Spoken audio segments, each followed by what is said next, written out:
बिस्मिल्लाहिर्रहमानिर्रहीम। अस्सलाम वालेकुम नाज़रीन, आप यूट्यूब चैनल देख रहे हैं। मैं इमरान खान हूँ।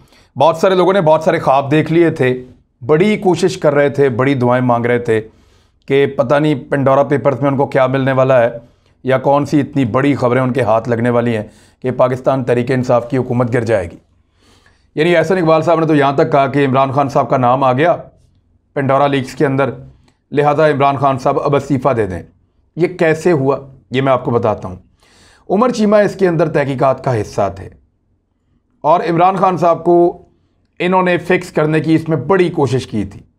जिस दिन से इनको ये मालूमात फ़राहम की गई ICIG की जानिब से कि जनाब ये मालूमात हैं और आपके मुल्क के अंदर ये लोग हैं, लगभग 700 के करीब लोग हैं, तो ये सबसे पहले इमरान खान को और उसके आसपास के लोगों को ढूंढ रहे थे कि काबू करो किसी तरह इन लोगों को, इन लोगों से सवाल करो, इन लोगों से जवाब मांगो। इमरान खान साहब को एक दूसरे एड्रेस पे रहने वाले फरीदुद्दीन साहब के नाम पे 2 ऑफशोर कंपनीज थी, उसमें फांसने की भी कोशिश की गई।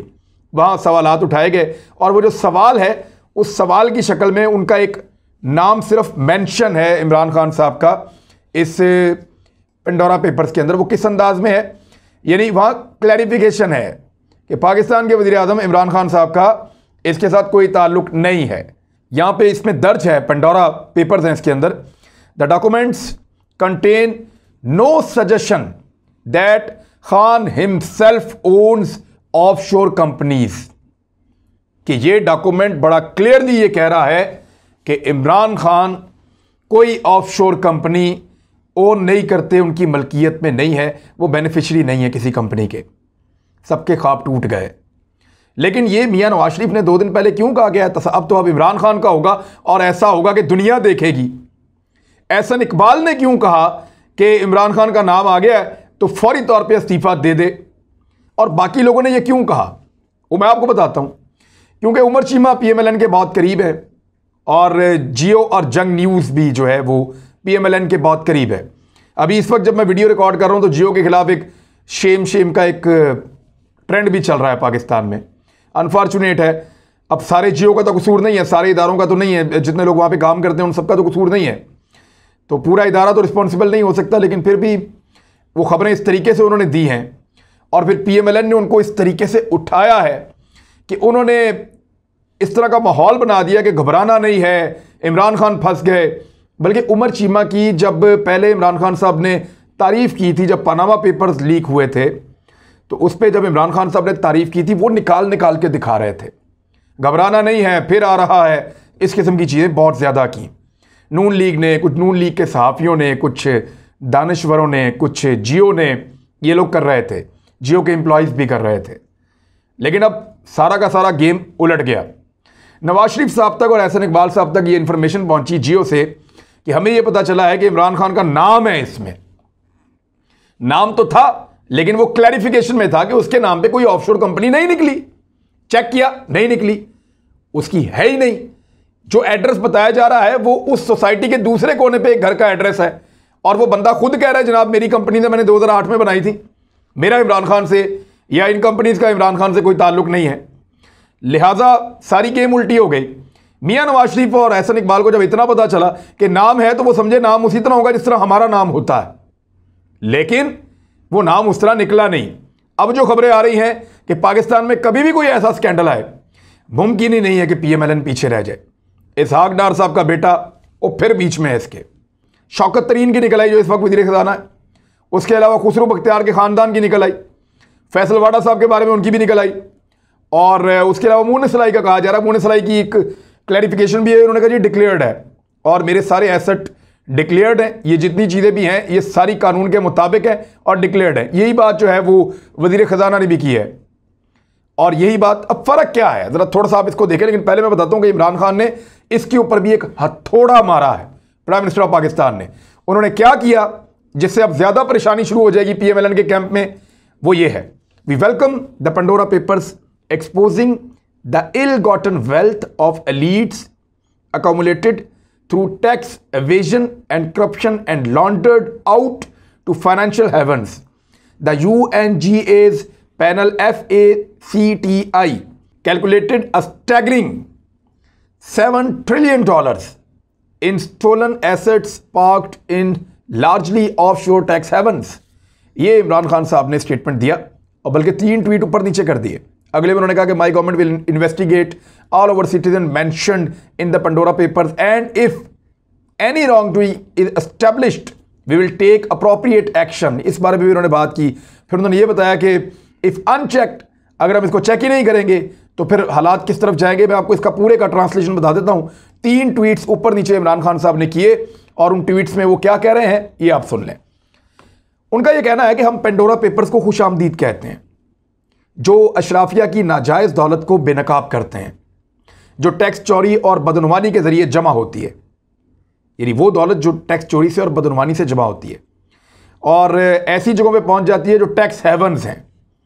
अक़वाम मुत्तहिदा के SGs के पैनल FACTI ने चोरी शुदा, ये अक़वाम मुत्तहिदा का एक इदारा है, ज़ेली इदारा है जो काम करता है इस किस्म के जराइम के ऊपर, यानी इसका नाम है high level panel on international financial accountability transparency and integrity.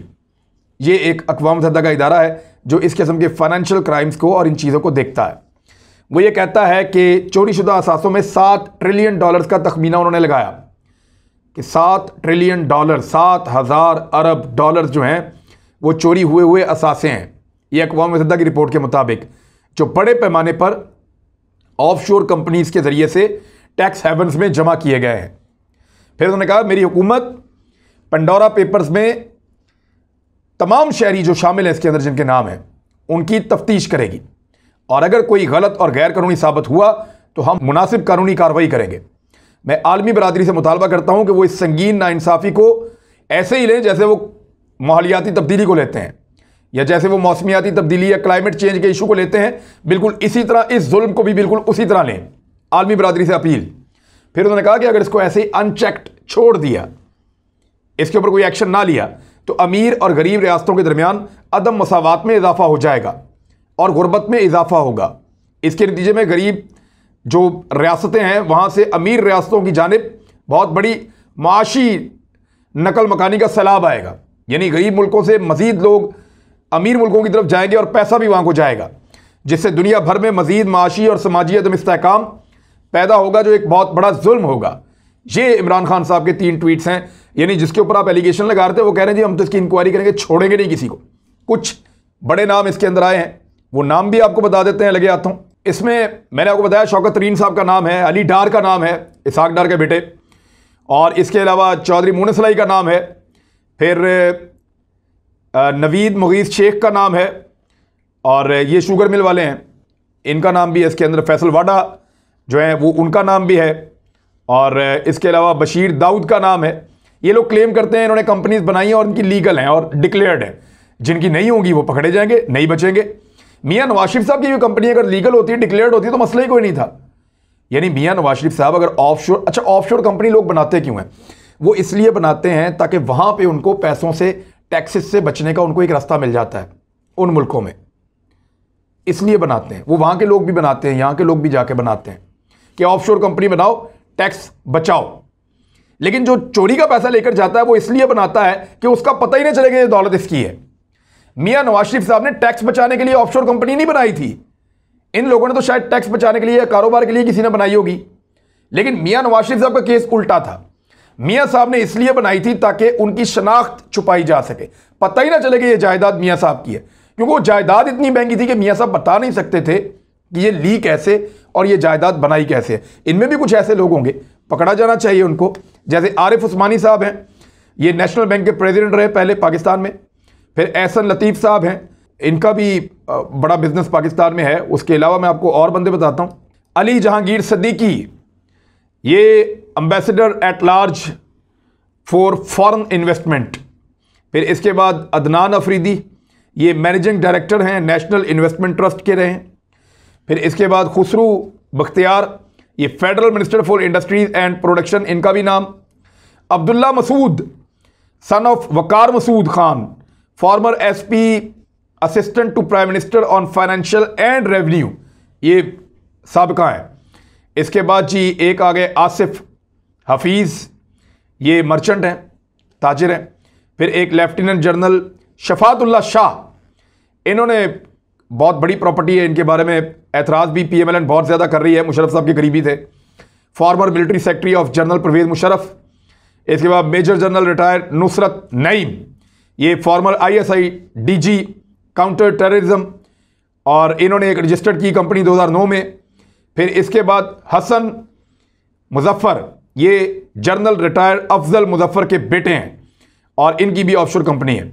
तो इस तरह रिटायर फौजियों की, उनके रिश्तेदारों की, और उसके अलावा कुछ कंपनीज जो हैं वो सियासतदानों की, ब्यूरोक्रेट्स की और मुख्तलिफ लोगों की निकल रही हैं। तो इंक्वायरी तो इसके ऊपर होनी चाहिए। शर्जील मेमन भी निकले हैं पीपल्स पार्टी के, अभी दीगर नाम आ रहे हैं, पता चलेगा और कौन कौन निकलता है। लेकिन इमरान खान साहब ने इन्हीं का फंदा इन्हीं के गले में फिट कर दिया है। और अब कल तक जो लोग कह रहे थे घबराना नहीं है, इंक्वायरी होनी चाहिए, पकड़ो पकड़ो, मारो मारो, मैं आपको गारंटी दे रहा हूं कि 3-4 दिन के बाद वो लोग कह रहे होंगे कि यार बंद करो इंक्वायरी, पहले वालों को तो सजा हुई नहीं, इनको क्यों पकड़ते हो, ये क्यों इंसाफ कर रहे हो, ये इंक्वायरी क्यों कर रहे हो। 1-2 दिन के बाद ये इंक्वायरियों के खिलाफ हो जाएंगे, वो इसलिए कि इमरान खान तो निकला ही नहीं।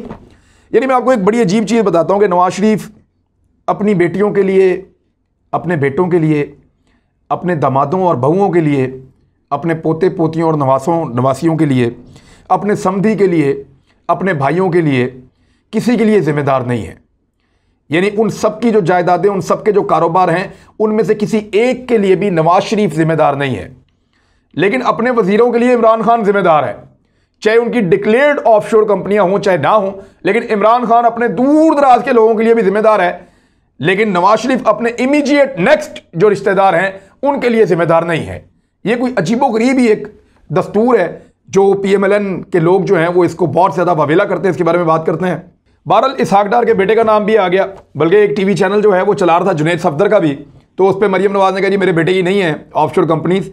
हाँ, लेकिन उनकी अपनी थी, मरीम नवाज साहिबा की अपनी थी, मरीम नवाज साहिबा के भाइयों की भी थी। मरीम नवाज साहिबा खुद बेनिफिशियल ओनर थी कंपनी की, और ये जो प्रॉपर्टी थी वो मरीम नवाज साहिबा की प्रॉपर्टी थी, और उस दौर में बनी जब ये लोग कमा नहीं सकते थे। तो मियाँ नवाज शरीफ साहब का केस बड़ा मुख्तलिफ था, उन्होंने जो सारा कुछ किया था वो पैसे छुपाने के लिए किया था। बहरहाल नॉर्मली लोग जो इस्तेमाल करते हैं इसको, वो टैक्स बचाने के लिए करते हैं। 2 तरह के लोग ऑफशोर कंपनीज बनाते हैं, एक वो जो पैसे छुपाना चाहते हैं, अपने एसेट्स नहीं बताना चाहते, अपनी मनी ट्रेल नहीं देना चाहते, और दूसरे तरह के लोग वो होते हैं जो टैक्स को बचाना चाहते हैं, क्योंकि इन टैक्स हेवन्स के अंदर आप बाहर से पैसा लाके पार्क करते हैं तो आपसे ज़्यादा सवाल जवाब नहीं होते और आपको बड़े बड़े टैक्स नहीं देने पड़ते। और ये जो इसहाक डार साहब का बेटा है ना, ये गालिबन मियाँ नवाज शरीफ साहब का दामाद भी है, तो इसकी ऑफशोर कंपनी है। तो शरीफ खानदान आपको पता है बिला वजह जाके ऐसी चीज़ों के साथ जुड़ जाता है। कल तक सारा PMLN जो है वो पेंडोरा कर रहा था, और अब ये पेंडोरा बॉक्स जब खुला है तो पेंडोरा की कहानी मैंने आपको पिछले वीलॉग में बताई थी कि ये कहानी एक ऐसे बॉक्स की है जिसको जब खोलो तो इसमें से दुख, तकालीफ, परेशानियां और बहुत सारी चीज़ें निकलती हैं, और आखिर में इसमें से उम्मीद निकलती है। तो उल्टा जो लोग कल तक खुशियां मना रहे थे उनके लिए दुख, परेशानियां और इस तरह की चीज़ें निकली हैं, और उम्मीद निकल आई दोबारा पाकिस्तान के लिए कि पाकिस्तान एक दफ़ा फिर अकाउंटेबल कर सकता है 700 मजीद लोगों को। हो सकता है इसमें से ज़्यादा लोगों की ऑफशोर कंपनीज लीगल हों, उन्होंने डिक्लेयर की हों, चोरी के पैसों की ना हो, लेकिन बहुत मुमकिन है जिनकी ये हों वो पैसा लूट का वापस तो लेना चाहिए, उनके ऊपर कार्रवाई तो होनी चाहिए। अच्छा, इसमें अभी तक कुछ आलमी रहनुमा भी सामने आए हैं, उनके नाम भी आपको बता देते हैं। उर्दन के बादशाह शाह अब्दुल्ला का नाम भी पेंडोरा पेपर्स में ऑफशोर कंपनी बनाने वालों में शामिल है। कतर के हुक्मरानों की ऑफशोर कंपनियां भी पेंडोरा पेपर्स के अंदर शामिल हैं, बहुत सारी उन्होंने बनाई हुई हैं। यूक्रेन, कीनिया और एक्वाडोर के सुदूर जो हैं उनकी ऑफशोर कंपनियां भी पेंडोरा पेपर्स में शामिल हैं। चेक रिपब्लिक और लबनान के जो वज़ीर आज़म हैं उनकी ऑफशोर कंपनियां भी निकल आई हैं। उसके अलावा साबिक बरतानवी वज़ीर आज़म टॉनी ब्लेयर के नाम पे भी ऑफशोर कंपनी पेंडोरा पेपर्स के अंदर शामिल है, जबकि अभी कुछ बता रहे थे लोग कि शायद सचिन तेंदुलकर के नाम के ऊपर भी कोई ऑफशोर कंपनी मौजूद है। तो दुनिया भर की ऑफशोर कंपनीज हैं, उनके पोल खुल रहे हैं और ये खुलते चले जाएंगे, ये चीज़ें छुपेंगी नहीं। दुनिया डिजिटलाइज हो रही है, बहुत करीब आती चली जा रही है। जिन लोगों ने जहां जहां पैसा छुपाया हुआ है वो ज़्यादा देर तक उसको छुपा नहीं पाएंगे, ये चीज़ें खुलेंगी। इसीलिए प्राइम मिनिस्टर ऑफ पाकिस्तान पूरी दुनिया से बार बार कहते हैं कि गरीबों का पैसा गरीबों को वापस करो। जो गरीबों का पैसा अमीर मुल्कों में जा रहा है, इस इर्तिकाज को रोका जाए। ये पैसा अमीर मुल्कों को अमीर करता है, गरीबों को मजीद गरीब करता है। लिहाजा ये पैसा गरीब मुल्कों को वापस दिया जाए और जो लोग लूट कर लेकर गए हैं उनको इबरत का निशान बनाया जाए। इसी से दुनिया सुखी हो सकती है, इसी से दुनिया के अंदर डिवाइड का खात्मा हो सकता है, और इसी चीज से आप जंगों से भी अवॉइड कर सकते हैं, इंसानियत की भलाई कर सकते हैं। अब तक के लिए इतना ही। अपना ख्याल रखिएगा, अपने इस चैनल का भी। अल्लाह हाफ़िज़।